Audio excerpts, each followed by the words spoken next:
Hello, nous sommes le mercredi 27 juillet et je commence un tout nouveau vlog. Comme la semaine passée, je ne commence que le mercredi, tout simplement parce que j'étais en train de terminer une lecture, une épreuve non corrigée pour Lizzie Charleston.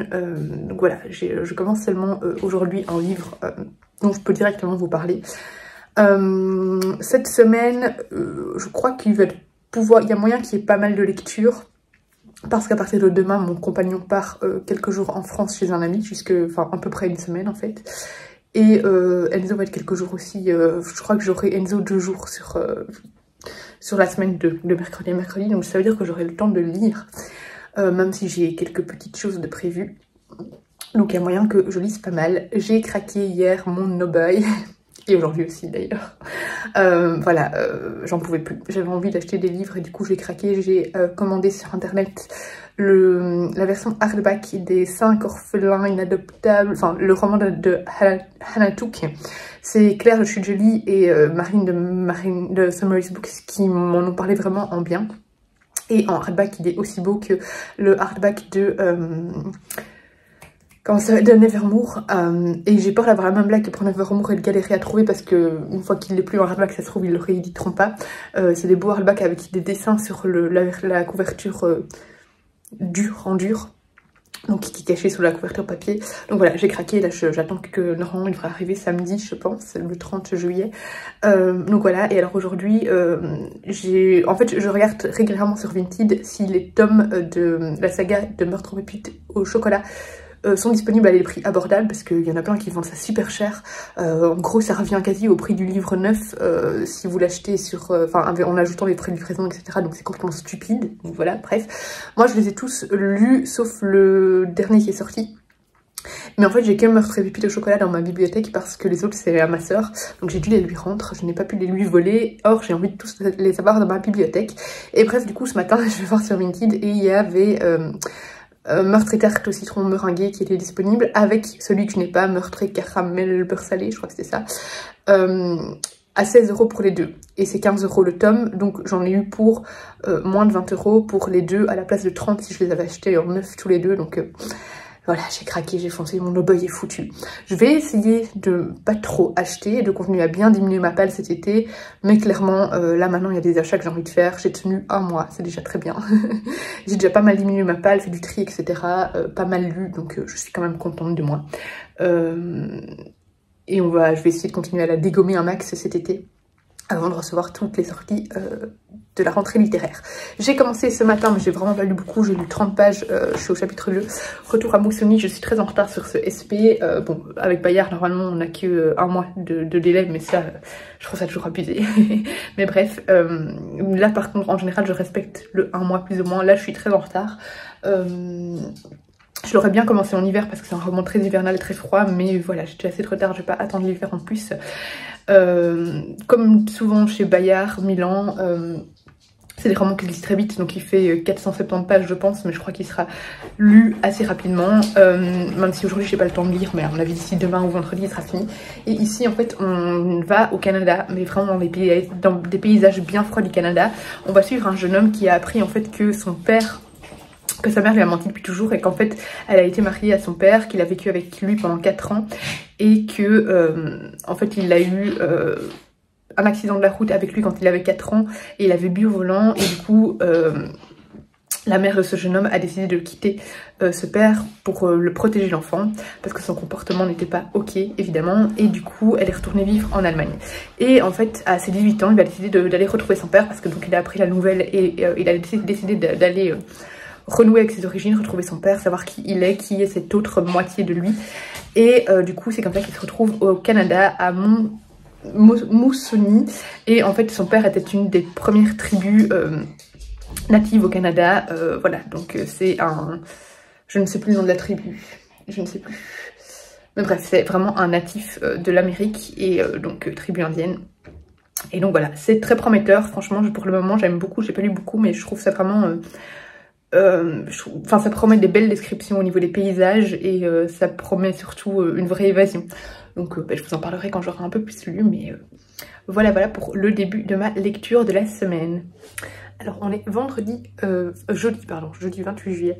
Je vais commencer à travailler, mais avant je vais vous faire un petit point sur ma lecture, le retour à Moussouni de Antje Babendrecht. J'aime bien, il y a des moments que je trouve peut-être un peu long, mais globalement j'aime bien. Donc ici en fait Jacob va essayer de retrouver son père comme je vous l'ai dit, et ce que j'aime beaucoup c'est que il rencontre des gens, alors on devine qu'il y a pas mal de secrets, qui va aller creuser en fait des secrets qui préféreraient rester enfouis, ou un passé qui voilà, que les gens préféraient oublier. Il va rencontrer diverses personnes de cette tribu, de ces habitants qui vivent vraiment dans un endroit très éloigné, très coupé du monde, et ça permet un vrai retour aux sources, complètement dépaysant. Il va se retrouver un moment perdu dans la nature, et voilà, il va y avoir une question un peu de survie également, qui ne s'éternise pas, hein, mais voilà, quand même, peut-être un chapitre, quelque chose comme ça. Et ces confrontations avec les gens vont permettre aussi de réaliser les différences entre un monde comme lui vit en Allemagne, un pays où il a l'habitude d'avoir accès à tout, où il peut se permettre d'être végétarien. Voilà, moi par exemple je suis végétarienne et je m'oppose en fait à toute cette surconsommation de viande, en fait ça me crée un profond dégoût de voir la manière dont on traite les animaux, cette surconsommation de viande, c'est trop, et moi c'est notamment pour ça, et c'est aussi pour ça, lui, c'est de la manière dont on traite les animaux et tout ça dans les abattoirs, etc. Mais du coup, il veut être végétarien là-bas, mais il se rend vite compte, en fait, enfin, ses arguments ne fonctionnent pas vraiment là-bas, bien que ça pourrait, hein, mais bon, voilà, et que ce qui le dérange dans le traitement des animaux ne s'applique pas toujours, parce que là, en fait, il vit vraiment encore de la chasse. Les autres produits, comme végétarien et tout, ça coûte une fortune là-bas, parce qu'ils sont très isolés, et du coup, ils vivent de la chasse. Ce qui veut dire qu'en même temps que c'est pas du tout le même traitement des animaux, ils sont beaucoup plus dans le respect aussi, plus dans le respect de la nature, donc enfin voilà, il a encore un peu du mal à le réaliser, mais ça apporte aussi une réflexion là-dessus, c'est que tout le monde n'a pas la possibilité d'être spécialement végétarien, enfin si, tout le monde l'a, hein, mais bon, voilà, c'est peut-être moins facile pour certains qui n'ont pas accès à toutes les alternatives, et surtout c'est très différent, et moi j'ai toujours pensé ça, c'est très différent de chasser, de prendre le minimum plutôt que de manger de la viande commercialisée en magasin, etc. Enfin voilà, qui tue plus que de raison. Donc voilà, bref, il y a des réflexions là-dessus aussi, et c'est un vrai dépaysement, comme je vous ai dit, dans ces paysages complètement enneigés. J'aime bien, franchement j'aime bien. Donc voilà, je vais voir où est-ce que ça va nous mener, si Jacob va enfin rencontrer son père, et quels sont les divers secrets qui règnent sur cet endroit. Mais voilà, c'est très prometteur, donc voilà, là je suis à la page combien, 159 sur 450, quelque chose comme ça. Et ça se lit très vite, hein, parce qu'hier j'ai presque pas lu, donc à mon avis, il y a peut-être moyen que ça finisse aujourd'hui ou demain matin. Hello, on est vendredi soir, j'ai fini ce matin avant d'embarquer dans le train, retour à Moussouni, donc de Antje Babendrecht, et j'ai beaucoup aimé, les réflexions. J'avais peur que les réflexions tournent un peu trop longtemps autour du végétarisme, mais ça va, c'est surtout au début, parce que j'avais envie qu'on creuse un peu d'autres choses. On aborde aussi le traitement des indigènes par les colons canadiens. On parle de plein de choses en fait, et c'est un vrai dépaysement, un vrai retour aux sources, et avec ce personnage qui renoue simplement avec ses racines, j'ai trouvé ça vraiment très beau. Peut-être un peu long par moment, pour moi il était un petit peu trop long, et peut-être un peu niais aussi, tant au niveau des réflexions qu'au niveau de l'histoire amoureuse. Voilà, c'est dommage que dans les romans jeunesse il faille systématiquement, ou en tout cas très souvent, une romance. Oui, j'ai pas envie de mettre mes chaussures, Enzo. Voilà, c'est dommage, et j'avoue que les passages un peu plus romantiques, je les ai lus en diagonale parce que ils me gonflaient un peu. Mais à part ça, j'ai vraiment été agréablement surprise par ce roman. Je l'avais demandé et puis je l'avais laissé traîner parce qu'il ne me tentait plus, et finalement je l'ai sorti parce que voilà, c'est un SP donc il fallait que je lise, et eh bien je suis contente de l'avoir demandé parce que j'ai vraiment beaucoup aimé. J'ai pas grand chose à vous dire de plus à part que c'est vraiment dépaysant. J'ai passé vraiment un chouette voyage dans ces étendues enneigées, ça rafraîchit clairement, et voilà, j'ai beaucoup aimé. Et là j'ai commencé La loi du désordre de Philippe Ayat. Philippe Ayat, j'avais pardon, J'avais adoré son roman précédent qui avait gagné d'ailleurs le prix Filigrane. J'ai complètement oublié le titre du roman, j'imagine que ce sera écrit dans le livre. Je vais regarder Où bat le cœur du monde. Il en a déjà sorti un autre, Momo des Halles, mais ça je ne l'ai plus jamais lu. Mais voilà, Où bat le cœur du monde, j'avais beaucoup aimé. Et du coup, quand Kalman Levy m'avait proposé de recevoir celui-là, j'ai dit oui. Et il est en plus dédicacé par l'auteur. Je sais pas encore vraiment vous dire où est-ce que ça va nous mener, ni vous le résumer, parce que là j'ai lu 84 pages sur un peu plus, il y a entre 350 et 400 pages. Je sais pas trop où encore l'auteur va nous mener, comment l'intrigue va être développée. On est en 1914, donc on va aborder évidemment la guerre 14-18, et on suit Jeanne et son frère Charles. Et en fait, on a des passages dans le passé de l'enfance de Jeanne et de son frère. On commence en septembre 1914, et puis déjà le deuxième chapitre, c'est en juillet 1914, donc on a des petits sauts dans le temps. Et en fait, on commence directement en septembre 1914, où Jeanne, qui est infirmière de guerre du coup, est au chevet de son frère qui a été complètement détruit par un obus, j'imagine, et du coup en fait il ne peut plus parler, il ne peut plus avaler, il a vraiment une moitié de son visage arraché, et voilà, il a qu'une envie, c'est mourir, ce qu'on peut comprendre, hein, voilà, il pourra plus, il va être complètement handicapé à vie. On apprend aussi que leur père a été quelqu'un de très difficile, très sévère avec le fils qui rêvait, donc Charles, d'être journaliste, mais le père qui voulait qu'il reprenne l'entreprise. Donc voilà, on voit que c'est quelqu'un qui a beaucoup souffert depuis l'enfance, qui a beaucoup souffert de l'éducation sévère de son père. Et on suit en fait globalement Jeanne dans ses études, etc. Et dans les mouvements politiques qu'elle suit. Voilà, mais je ne sais pas du tout vers quoi le livre va nous mener, mais en tout cas j'aime beaucoup la plume de cet auteur. Mais cette plume, elle est empreinte de poésie, elle est travaillée, elle est magnifique. C'est vraiment une plume qui a ce quelque chose en plus, qui se différencie des autres auteurs, et on reconnaît l'auteur dans cette plume. Elle est grandiose, vraiment c'est une très belle plume. Et voilà, j'adore pour le moment. Je vais le lire ce soir. Ce soir j'ai un call qui est secret, donc je peux pas vous en parler encore, mais donc voilà. Mais du coup ça va me prendre un petit peu de temps dans la soirée, mais après je le reprendrai. Là j'ai un peu m'occuper d'Enzo qui est rentré du coup de 2 jours chez ses grands-parents. Alors j'ai reçu 2 colis, donc j'ai reçu mon craquage en achat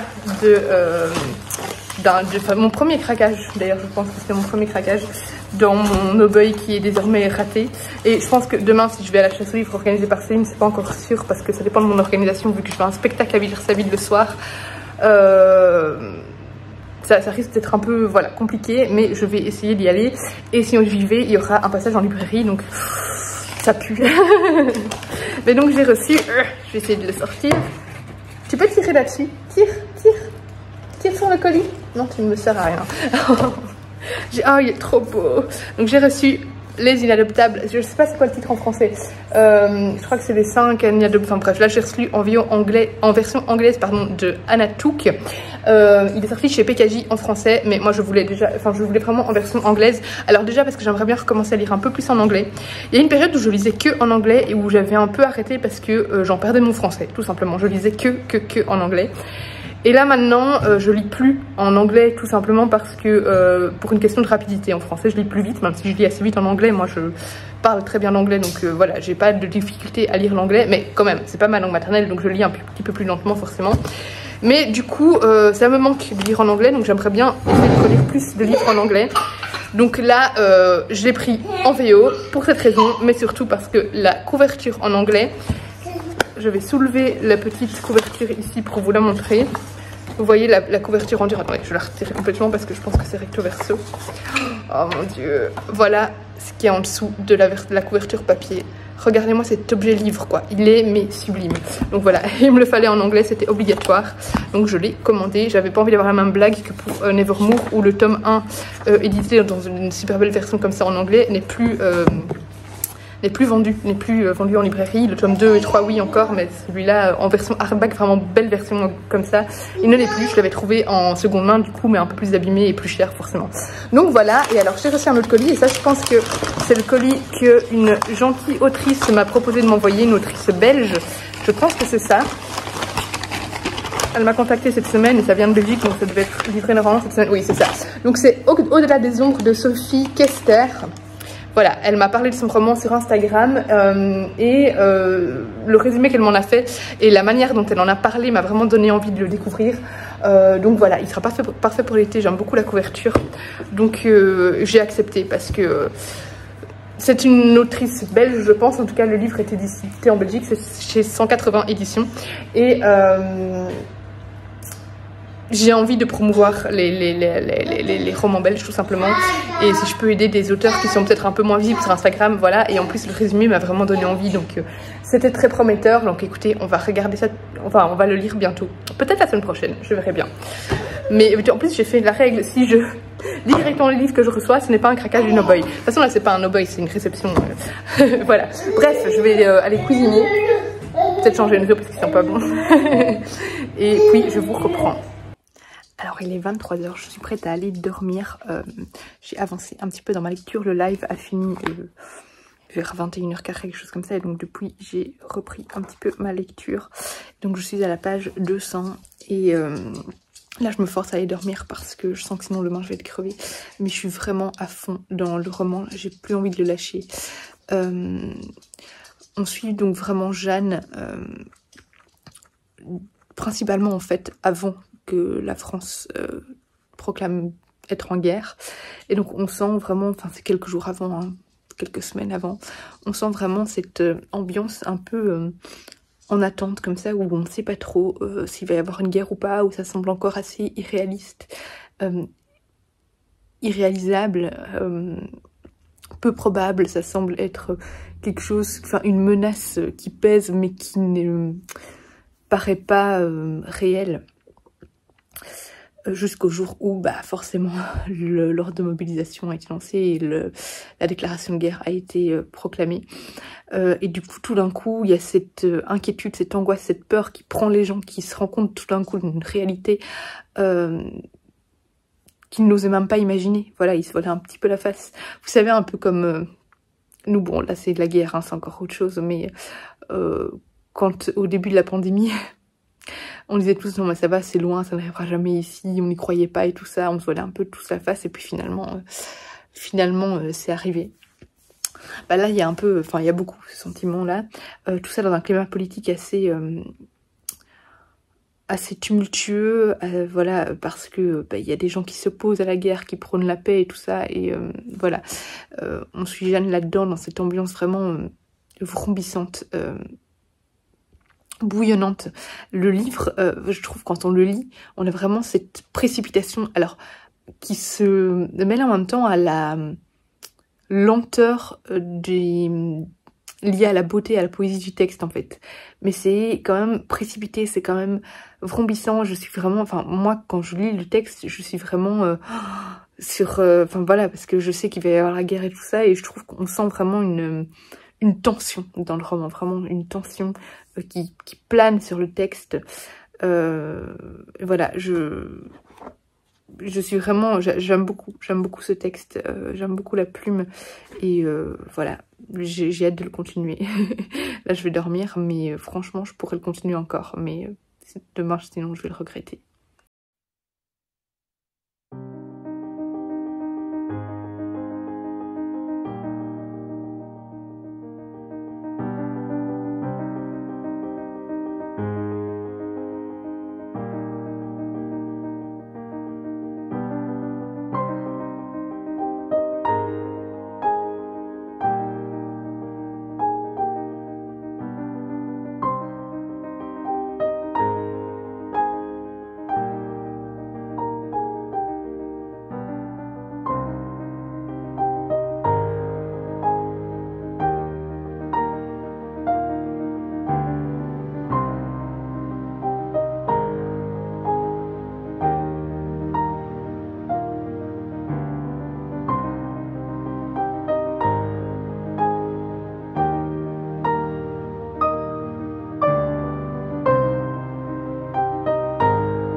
mes parents sont rentrés de vacances.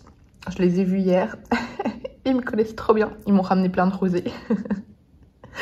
Ah là là. Je vous prends tout à l'heure. Je suis épuisée. Je suis rentrée à 1h30 du matin. Je crois que j'ai pas dormi avant 2h parce que j'étais prise d'un goût, une quinte de tout. Mais insupportable. J'arrivais plus à dormir.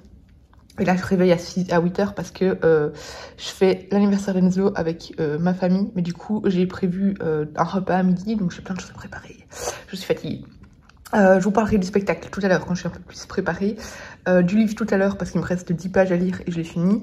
Je vais essayer, ce soir je suis toute seule. Donc je vais essayer de lire un petit livre pour ajouter un 3e livre dans cette vidéo. Comme ça, vous avez 3 livres en avis. J'ai des petits livres, hein, donc ça sera faisable. Et je vous montrerai aussi quelques petits achats que j'ai fait de déco pour Instagram. Juste après aussi. Il y a des trucs que j'ai pas acheté parce qu'on allait dans un autre magasin de déco. Je voulais voir s'il n'y avait pas la même chose moins cher. Maintenant, je regrette, donc il faudra que j'y retourne. Genre une petite cage d'oiseaux trop belle ou alors des bougeoirs trop beaux. Voilà, qui, outre pour la déco des mes photos Instagram, serait super belle, super beau pardon, en déco globalement. Mais je vais vous montrer quand même mon meilleur achat. Un verre de rosé, s'il vous plaît. Un verre de rosé. Heureusement que mon chéri était pas avec moi parce qu'il m'aurait engueulé d'avoir acheté ça. Mais c'est aussi pour mes décos. Et puis pour rappeler les gens. Bref, j'allais dire encore un truc et j'ai oublié. C'est pas grave, je vous prends tout à l'heure pour vous parler. Ah regardez, ils m'ont ramené aussi 2 pots de confiture comme ça. Parce que c'est la confiture qu'on a acheté en Guadeloupe. Et on n'en a plus. On avait racheté plusieurs pots. Et c'était tellement bon. Donc voilà, il y en avait dans leur camping. Donc ils m'en ont acheté. J'imagine qu'en France, on trouve ça assez facilement quand même, hein, mais pas en Belgique. Au niveau déco, on est allé dans un magasin à Waterloo qui s'appelle Jour de Fête, donc en Belgique. Oui, du coup, je suis pas allée à la chasse aux livres, mais j'ai vraiment pas eu le temps. J'avais des courses à faire à Waterloo. En fait, je devais acheter des nouvelles lunettes. Ah, c'est ça que je voulais dire. Je devais absolument aller acheter des nouvelles lunettes, enfin, parce que j'ai reçu une prescription d'ophtalmologue. Donc, il fallait que j'aille voir ça à Waterloo. Du coup, en même temps, je devais acheter du thé glacé pour aujourd'hui et tout. Bon, bref, voilà, c'était trop short par rapport à la chasse aux livres. Je devais faire des courses. Et puis surtout, le spectacle était à 21h, mais on devait y aller quand même plus tôt. C'était tard et je savais déjà que j'allais être crevée. Donc une journée à Namur, c'est à 1 heure de route de chez moi. Donc voilà, c'était trop compliqué. Donc j'espère que l'année prochaine, je pourrai y aller parce que je suis trop triste. J'aurais trop aimé y aller. Mais bon, j'ai vu que ça s'est très bien passé pour Céline. Donc je suis trop contente pour elle. Bref, on est passé à Jour de Fête parce que ma soeur devait aller chercher des ballots pour l'anniversaire d'Enzo. Et du coup, moi, j'en ai profité pour regarder un peu ce qu'ils avaient dans les goodies. Vous savez, les trucs vraiment pas chers, hein, ça c'était 7 €. Il y avait un petit pack pirate que j'ai pris pour... ça ne sert à rien. Pour mes photos Instagram. Donc voilà, avec des petites pièces pirates, un petit squelette. Un truc de pirate. Un mini coffre. Et ici, un trop beau compas. Bon, c'est du plastique, hein, c'est pas de la grande qualité, ici une petite carte, donc voilà. Et alors, j'ai trouvé aussi, parce que ça faisait longtemps que je voulais acheter des lunettes steampunk. Souvent, celles que je trouvais étaient assez chères, hein, parce que c'est des vraies, enfin, pas des vraies, mais des lunettes vraiment de qualité. Ici, c'est des petites lunettes en plastoc, voilà, à 6 €. Mais du coup, je me suis pris des petites lunettes de steampunk aussi pour mes photos. Voilà, voilà. Et je crois que je retournerai pour m'acheter la cage et le bougeoir. Et alors, en même temps, j'ai fait faire le plein de thé glacé parce que pour le moment le thé glacé c'est ma drogue. Je les ai pris en berlingot. J'avais pris du thé glacé, je sais plus si je vous avais montré quand j'ai acheté la théière pêche glaciale ou je sais plus comment ça s'appelle, mais en vrac. Mais ici j'avais envie d'en tester plein et plein de sachets en vrac ça va être cher. Déjà là j'en ai eu pour 40 € de thé glacé, donc si j'avais pris tout en version vrac ça m'aurait coûté x2. Donc bref, là il y a à chaque fois 4 sachets de thé. Et je compte en faire pour ce midi. Et donc j'ai aussi pris celui-là. Celui-là c'est celui qui me tente le plus. Hop, j'ai pris celui-ci. Ça sera pour ce soir, c'est trop bien. Celui-là, oui, c'est du thé glacé, mais ça peut être en thé normal. Hein. En fait, tous leurs thés peuvent être transformés en thé glacé. Moi, je l'ai fait pour le moment que en thé glacé parce que je ne bois que du thé glacé, c'est ma nouvelle drogue. Mais vraiment, ça peut être fait en thé normal aussi. Voilà, il y en a un. Ça, c'est celui-là, c'est le dernier. Mon chéri aime beaucoup le thé à la menthe, moi aussi, je dois dire. Mais alors, celui-là, je suis allée le sentir. Oh, mon Dieu, quoi. C'est le rafraîchissement, mais voilà, je sais. La bouffée de rafraîchissement incroyable. Si vous avez une mauvaise haleine, vous prenez ça, c'est bon, c'est fait. Donc voilà pour les petits thés. Ouais, j'ai acheté de la vaisselle, essuie et tout, mais ça, j'ai pas grand chose à vous montrer, surtout qu'il y a déjà de la vaisselle. Donc voilà pour mes petits achats. Alors je vais faire ma super youtubeuse beauté, mais il faut que je rentabilise mon temps là, donc je vous pose là, le temps de me préparer, et je vous parle en même temps de ce que j'ai à faire. Donc là vous allez me voir disparaître parce que j'avais mouillé le visage, voilà, tout simplement, me le laver. Youtubeuse beauté, c'est bon, je suis prête. Je me suis dit que c'était un meilleur créneau pour devenir célèbre sur YouTube, hein. Donc voilà, il est temps que je change. Donc j'ai fini le Philippe Hayat, la loi du désordre, j'ai fini, j'ai déjà oublié le titre. Êtes-vous étonné? Je ne pense pas. Ne regardez pas ma salle de bain, elle n'a jamais été finie, il faut qu'on fasse des travaux, donc voilà, elle n'a jamais été peinte ni rien. Bref, ce n'est pas le sujet. J'ai vraiment beaucoup aimé, j'ai pas grand chose à vous dire de plus par rapport à ce que je vous ai déjà dit, parce que voilà, au niveau du texte et tout ça, il n'y a pas, c'est toujours tout le temps, là je me suis mis un petit sérum, comme ça vous savez tout, que j'ai reçu dans une box de Leaves and Clouds, donc par Enjoy Phoenix. Bref, du coup, voilà, je trouve que les mots de l'auteur sont vraiment authentiques, emplis de justesse, mais vraiment aussi de poésie. Les personnages qu'on suit aiment beaucoup les vers, aiment beaucoup la poésie, aiment beaucoup la langue française, et du coup l'auteur a rendu hommage une petite crème au CBD qui marche super bien. Voilà, ça rend hommage en même temps à la langue française, à la poésie, aux poètes français, etc. C'est un roman donc qui nous parle de la guerre 14-18, mais le tout début de la guerre. Et du coup, il y a aussi toutes des réflexions politiques quant à l'absurdité de la guerre. On a ces personnes vraiment, donc on remonte dans le temps avant la déclaration de la guerre, et on a toute cette stupeur du coup face à la mobilisation et face à la déclaration de la guerre, parce que les gens n'y croyaient pas trop. Et du coup, enfin voilà, je trouve ça vraiment super bien fait, super bien amené, et je trouve que le texte est vraiment très touchant. Donc on suit Jeanne qui va s'engager dans l'armée pour essayer de retrouver son frère, parce que son frère a été mobilisé, et elle veut pouvoir le retrouver, elle veut pouvoir être infirmière dans son régiment, je crois que c'était le 105e régiment. Et ça on le sait dès le début, elle va le retrouver, mais il est complètement abîmé et il lui demande de l'aider à mourir. Et tout au long du roman, en fait, on a du coup, on remonte dans le passé jusqu'au moment où, c'est beau comme ça, non? Jusqu'au moment où Jeanne va retrouver son frère. Et donc on la suit vraiment dans ses recherches pour rejoindre son frère, dans voilà, ses débuts vraiment sur le front, avec évidemment quelques scènes assez terribles et difficile à lire, parce que voilà, c'est la guerre, hein, je vous apprends rien. Et c'était vraiment sublime, c'est vraiment un très beau texte. Cet auteur a une qualité de plume, une qualité descriptive, voilà, il est extrêmement talentueux, c'est vraiment un grand auteur français, je pense qu'il est français, oui il est français, et voilà, c'est vraiment un texte sur la guerre 14-18, comme de toute façon je lis beaucoup surtout des textes sur la guerre 40-45, mais un guerre sur la guerre 14-18 comme je n'en ai jamais lu. Très différent, on va un petit peu au front, mais au final c'est pas vraiment le sujet principal. Le sujet principal c'est vraiment cette relation entre Jeanne et son frère, cette différence de traitement qu'elle a eue par rapport à son père, qui était un homme très strict à l'époque, qui avait une vision de la femme voilà, de l'époque, une vision aussi de l'avenir de son fils de l'époque, qui devait reprendre des vignes et tout ça, alors que tous deux ne rêvaient que de littérature, de journalisme, etc. Voilà, on a vraiment cette relation spéciale entre Jeanne et son frère qui est très jolie, avec des petits passages de retour dans leur enfance. C'était très touchant, vraiment au niveau des mots, au niveau du texte. Et voilà, moi personnellement, c'est aussi la plume de l'auteur qui me fascine. Il a une plume, mais incroyable, qui vous emporte complètement, qui est très travaillée, mais sans ressentir non plus de lourdeur. On a l'impression vraiment qui nous emporte avec toute une poésie. Voilà, c'est comme si on chantait un petit peu le texte. Il y a un petit côté chantant, tout en ayant cette ambiance pesante sur tout le texte, parce que forcément il y a la guerre qui arrive, etc. Voilà, c'était un très beau texte, je sais pas trop vous en dire quoi de plus, mais j'ai vraiment adoré.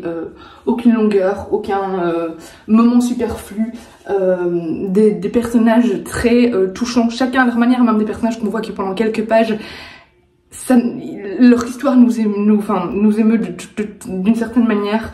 Voilà, pas grand chose à vous en dire de plus. Par rapport au spectacle hier, c'était absolument sublime. Donc c'était une adaptation du texte de Shakespeare de Roméo et Juliette, à Villers-la-Ville. Donc bon, ils vont le jouer aussi au parc Villers-la-Ville. Si jamais vous voulez aller le voir et qu'il n'y a plus de place à Villers-la-Ville en Belgique, ils vont le jouer aussi. Il me semble après, enfin, bon, bref, ils vont faire d'autres salles après. C'est juste que Villers-la-Ville, c'est un peu...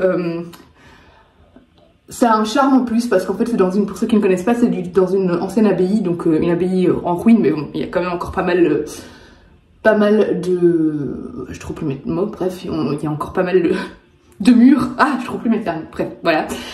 Et du coup ça a tout son charme parce que ça se passe de nuit, donc on a cette abbaye de nuit, etc. qui est illuminée et c'est sublime. Et en fait donc c'est une réécriture, enfin c'est le texte de Roméo et Juliette, mais avec quelques petites libertés prises parfois sur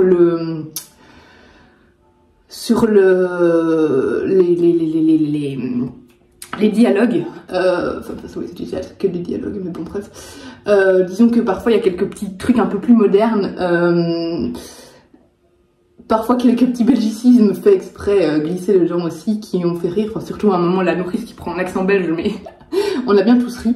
Alors ce que j'avais peur c'est que du coup en fait ils font cette pièce de Shakespeare, donc en fait déjà c'est pas l'époque de Shakespeare au niveau des costumes, il me semble que c'est du 8e siècle et pas du 17e, et aussi c'est bien plus moderne aussi, même parfois dans leur manière de parler, ils changent on a le texte de Shakespeare, hein, mais il y a quelques petites adaptations, et au niveau de la musique en fait ils ont fait un peu à la Bridgerton en mettant des musiques modernes réadaptées à la classique.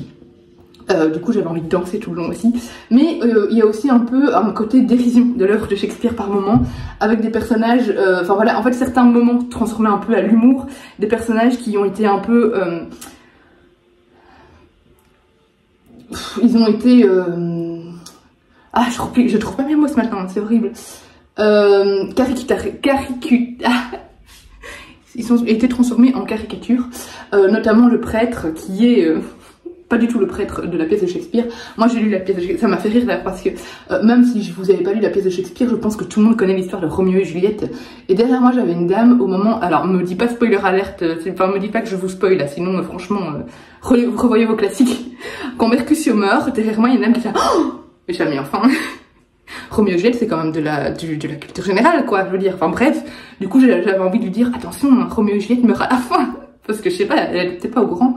Enfin, bref, ça m'a bien fait rire, bref. Mais du coup, ils ont un peu caricaturé des... Ah, voilà, j'ai oublié le mot. Caricaturé les personnages. Mais du coup, ça rendait un peu la pièce drôle par moment. Et ce que j'avais peur, du coup, c'est que ça enlève toute l'émotion. Il faut savoir que moi, Roméo et Juliette, à chaque fois que je lis la pièce, à chaque fois que je regarde la comédie musicale, enfin voilà, je pleure, mais tout le temps, hein. J'ai beau avoir vu une centaine de fois la comédie musicale, j'ai beau avoir lu déjà le texte, etc. À chaque fois, je pleure, mais tout le temps. Je vais faire un moment déo, du coup je vais baisser un petit peu parce que c'est pas super... et là, j'avais peur vraiment, vu que c'est tourné un petit peu à l'humour, un peu modernisé, j'avais peur de ne pas avoir l'émotion. Or moi, j'avais envie quand même d'avoir l'émotion. Oh, mais mon Dieu, quelle erreur de ma part, l'émotion était là. À partir de la scène où... il y a le duel entre Mercutio et Tybalt, ça devient sérieux, il y a toujours des petits moments humoristiques, des petites piques glissées, etc. Mais ça devient beaucoup plus sérieux. Alors là, moi en fait je déteste pleurer en public, il faut savoir. Mais du coup, j'étais en train de... J'ai mes yeux qui commençaient à être embués, je respire, parce que souvent quand je fais ça, quand je me retiens de pleurer, tout d'un coup je respire plus et puis c'est tout lâche d'un coup. Du coup je suis à Laura, n'oublie pas de respirer. Bon j'avais des larmes qui tombaient quand même, mais voilà. Et alors à la fin... Quand Roméo et Juliette mouraient, j'avais vraiment les yeux qui devenaient qui gonflaient et tout ça, et j'avais quelques larmes qui tombaient, je suis là, c'est bon, tu auras le salut, enfin le final pour t'en remettre un petit peu avant de te lever, pour pas que les gens voient que tu étais un petit peu ému par la scène. Mais clairement, l'émotion était là, après moi, Roméo et Juliette, à coup sûr, ça me fait toujours pleurer, quoi, donc... Voilà. Mais ouais, c'était trop beau. Les acteurs super talentueux. Coup de cœur pour Benvolio. Mais moi, Benvolio, ça a toujours été mon préféré dans Roméo et Juliette. Et clairement, l'acteur là, déjà, je le trouvais beau. Bon, c'était de loin, ça se trouve, il était pas beau de près. Mais... Et lui et Mercutio, on faisait un duo. Mais pour moi, c'était eux les héros du spectacle, quoi. Tellement ils m'ont fait rire. Roméo et Juliette aussi, super talentueux. Les acteurs super talentueux. Et alors, il y avait la maman de Juliette. Où sont mes boucles d'oreilles? Faut que je range ici, c'est un bordel. Ah voilà. La maman de Juliette, elle jouait Roxane dans Cyrano Bergerac que j'avais vu. Ça avait été joué aussi à Villers-la-Ville, mais j'avais été malade, du coup je n'ai pas pu y aller. Mais du coup j'étais allée le voir à Bruxelles. Cette pièce c'était grandiose et du coup elle jouait Roxane. Donc du coup je la reconnais. Mais voilà, du coup, des acteurs super talentueux dans un endroit sublime. Donc si vous avez l'occasion vraiment d'aller voir la pièce, allez-y, parce que c'était grandiose. Et alors, je voyais pas le temps passer parce que moi j'avais un petit peu peur. J'avais un petit peu peur parce que ça durait 2h50 avec l'entracte comprise, mais l'entracte c'est peut-être un quart d'heure. Et je me suis dit, oh, c'est déjà ça commence à 21h, ça va être tard, je vais être fatiguée et ça va être trop long. Et j'ai pas vu le temps passer, mais vraiment, c'était, ça aurait pu durer encore 2 heures, j'aurais été encore complètement prise par la pièce, je pense. Bref, j'ai envie d'y retourner. Franchement, c'était génial. Donc n'hésitez pas à aller voir si vous avez l'occasion. Je crois qu'il joue que en Belgique, hein, par contre. Mais écoutez, amis français ou autres, venez en Belgique voir la pièce, je vous le conseille. Voilà, je suis prête. Enfin, je vais encore me préparer un petit peu tout à l'heure, mais là, je vais devoir aller chercher les gâteaux et puis commencer à faire les quiches, les tartes aux légumes. Et du coup, voilà, je vous reprends tout à l'heure. À mon avis, pas avant ce soir, on verra bien. Peut-être des petits inserts de ma journée, mais ce n'est pas sûr. J'ai cherché mon colis, donc les 2 livres que j'ai commandés sur Vinted. Donc celui-ci, hop, il est déjà lu. Et ça, c'est le tome 5, je crois, ouais, 5, donc que je veux encore lire. Je voulais absolument le lire avant que le tome 6 sorte, parce que le tome 6 est vraiment ambiance Noël au vu de la couverture. Et du coup, voilà, je veux vraiment l'avoir lu. Celui-là, je sais pas à quelle saison il se passe, celui-là. Le tome 5. Le tome 4 était en été. Je sais pas, mais à mon avis je le mettrai dans le Pumpkin Autumn Challenge, celui-là. Et donc voilà, j'ai trop hâte de le lire, j'adore cette saga. Donc voilà. Allez, il me reste 2 quiches à faire, 1 heure avant que les invités arrivent. Je sens que ce soir je vais bien dormir. Il est 18 h, je viens d'aller déposer Enzo chez ma belle-sœur parce qu'il va passer 2 jours là-bas. Je suis épuisée, là je vais aller me mettre en maillot et aller me mettre au jacuzzi. Et essayer de pas m'endormir dedans. Moi j'ai une frayeur de m'endormir dans ces trucs là et de me noyer, même si logiquement on est censé se réveiller.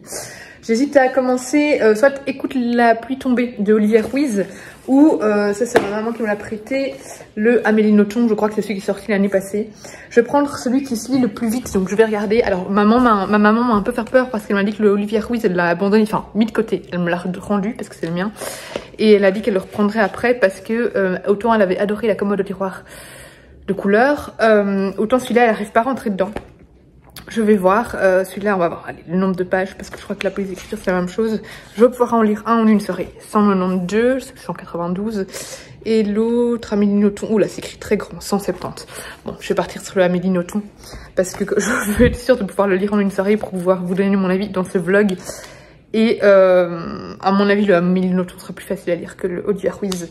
Je garde Olivia pour la semaine prochaine. Enfin, cette semaine, enfin bref, on est dimanche, donc voilà. Je vais aller me mettre en maillot, me mettre au jacuzzi et juste profiter, me poser. Enfin, ce week-end a été épuisant. J'ai fini premier sang d'Amélie Nothomb et j'ai vraiment beaucoup aimé ce texte. Ici, en fait, elle nous raconte l'enfance, enfin la vie, en fait, enfin pas toute la vie, une partie de la vie de son père. Voilà, on découvre les Nothomb. On commence le roman avec son père, donc Patrick Nothomb, qui est devant un peloton d'exécution sur le point d'être tué. Mais on ne sait pas trop pourquoi. Et puis en fait on a un retour aux sources, un retour à son enfance, où eh bien on va suivre Patrick à travers les années. On va en apprendre plus sur lui, du coup sur la famille, sur le passé d'Amélie Nothomb.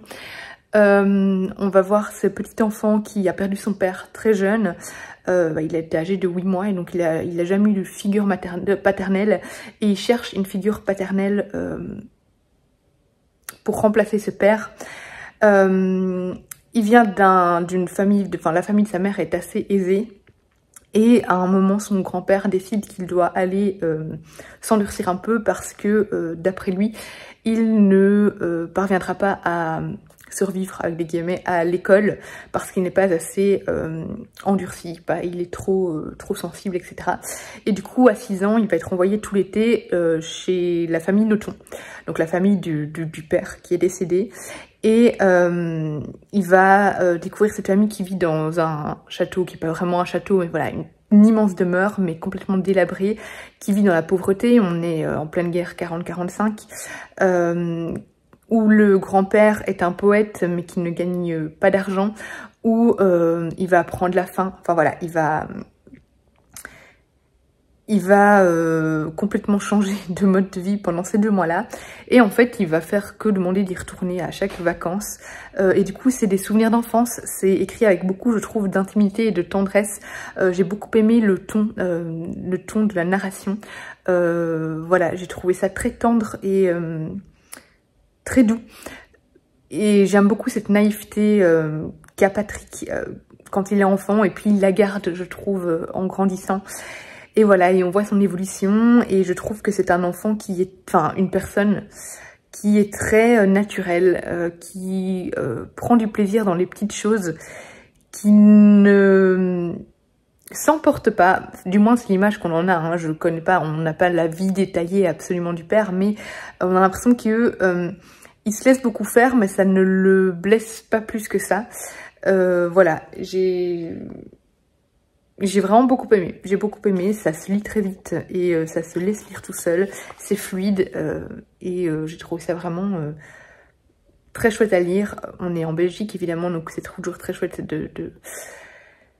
d'avoir des romans qui se passent dans mon pays et oui voilà, j'ai beaucoup aimé. C'est très court, j'ai pas grand chose à en dire de plus, mais j'ai aimé cette parenthèse dans la vie du père d'Amélie Nothomb et voilà, tout simplement, et je vous le conseille. Franchement, j'ai pas lu beaucoup d'Amélie Nothomb, j'ai dû en lire 5.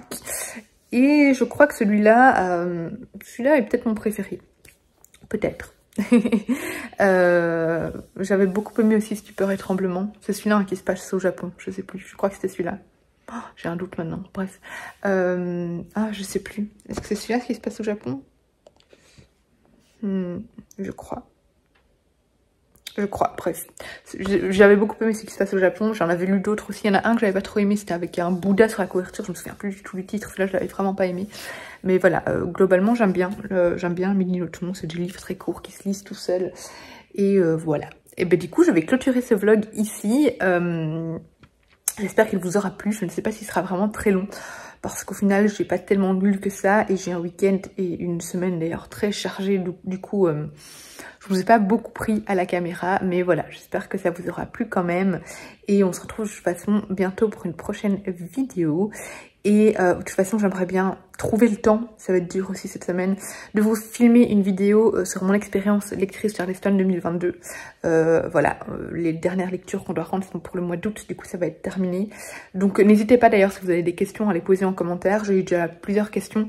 Je sais déjà ce que je vais aborder globalement, mais peut-être que les questions me donneront des nouvelles idées, et puis de toute façon je serai ravie de répondre à vos questions. On sera plusieurs lectrices à filmer ce genre de vidéo, mais on a chacune notre vécu qui est, voilà, qui est propre à chacune. Donc voilà, je pense que c'est intéressant d'avoir, il y a des infos qui seront redondantes, mais voilà, je trouve ça intéressant d'avoir l'avis de chacune.